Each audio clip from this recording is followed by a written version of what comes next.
You're watching Tennessee in 10, your news and weather across the state in about 10 minutes. Good Thursday morning. I'm Holly Thompson at WSMV4 in Nashville, and you're watching Tennessee in 10. We begin in West Tennessee this morning with new developments involving the case of a man charged in the kidnapping and death of a Memphis mother. Good morning. I'm Taylor Tucker with your top stories from the Mid-South. The attorney for the man charged in the kidnapping and murder of Eliza Fletcher is requesting to move his trial out of Shelby County. The court filing says Cleotho Henderson is requesting to be tried on the merits of the case and not his reputation. His attorney is asking to pull jury members from Davison County because Henderson believes he will not have a fair trial in Shelby County. And Ja Morant and his legal team is also expected in court today for a civil lawsuit from a fight which happened more than a year ago. The lawsuit is from the family of Joshua Holloway, who claims Ja hit him after a disagreement during a basketball game at Ja's home in Eads. Ja is claiming self-defense using the state's Stand Your Ground law. But because the attorneys for Holloway are now challenging the law's constitutionality, the case is at a standstill until after this hearing whether they can use the defense. And today, Joel Bowman is expected in court for a hearing. In July, Bowman was arrested after officers say he attempted and failed to get in Margolin Hebrew Academy with a gun. Later that same day, Bowman was shot by a Memphis police officer when they say he threatened the officer who pulled him over. Bowman is facing various charges, including attempted second-degree murder and assault on a first responder. Those are your headlines from the Mid-South. Good morning. I'm Whitney Turner in the WVLT newsroom. More than 24 East Tennesseans are still stuck abroad as the conflict between Israel and Gaza escalates. One of those people caught up in the chaos is WVLT's own Alan Williams. He tells us he and his wife and another couple have finally been able to get out of Israel. They are in Jordan now. They are safe. They plan to fly back on Saturday. Had a lot of highs and lows throughout the trip, and culminating really today with a sense of relief after much deliberation and seeing just the escalating risk that surrounded us day by day. We jointly, as a group of 12, made the decision to try to find ways to head home as quickly as possible. Alan tells us while his journey is not over yet, he does feel much better. They've had to make and pay for all their arrangements themselves. He says the whole group that he was with now should have a way to get home, and they should be back in the U.S. by next week. And we're days away from wildfire season here in Tennessee. There are some steps firefighters say you can take to make sure your home's protected. They say you need to keep all dead leaves and brush at least 5 feet from your home in the event there's a wildfire.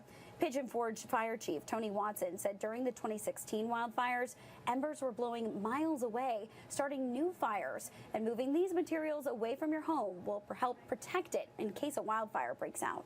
Blowing the leaves away from your home, okay? Again, keeping that away. Might be the firewood next to it, okay? Keep that out there. Keep away any combustible material that you can, okay, away from your home, because you never know when these fires are going to strike.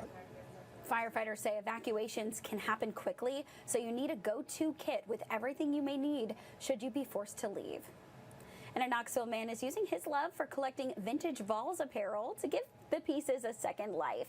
Jordan Coffey was born in Ohio, but he was raised all Vol. His grandpa recruited for UT football and gave him his first pieces of volunteer orange. Coffey fell in love and started his own collection more than 25 years ago. But in 2019, he and his wife were expecting their first child, and he knew it was time to downsize his collection. That's when he created Vintage UT to sell some of his pieces. He says the demand is huge. Send a lot of packages to campus and apartments around campus. It's definitely a lot of college kids, but you'd be surprised. I've got a lot of the older folks that like that stuff back in the 70s and 80s, 90s. Coffey sells vintage gear through his Instagram page at VintageUT. He posts apparel on his Instagram story every Sunday. He says sometimes pieces are sold in just a matter of minutes. In the WVLT newsroom, those are your top headlines around East Tennessee. And here, there are now 6 new additions to the Nashville Songwriters Hall of Fame. The 2023 class includes the well-known Kix Brooks, David Lee Murphy, Rafe Van Hoy, Casey Bethard, and country music star Keith Urban. In this town, being inducted into the Songwriters Hall of Fame is definitely not something I had on my radar. And this year's legacy category honored the late John Gerard, who's known for his presence on Music Row. His wife attended the special induction. This was the event's 53rd anniversary. Well, Tennessee's population is growing, and Governor Bill Lee approved billions of dollars to help cut down on road congestion. But TDOT doesn't want to raise taxes to do that.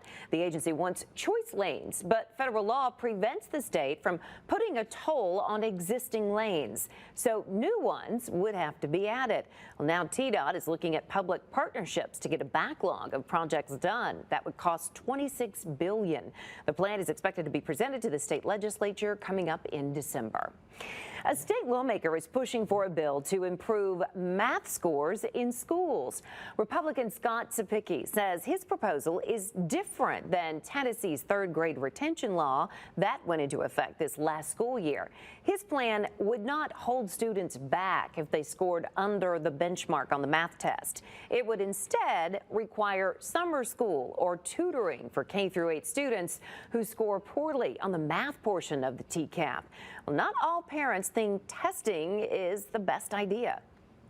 I think that standardized testing can really take the joy out of learning, and both for teachers and students and parents, and I think it brings unnecessary stress. Well, this bill will be discussed at the next legislative session, which starts in January.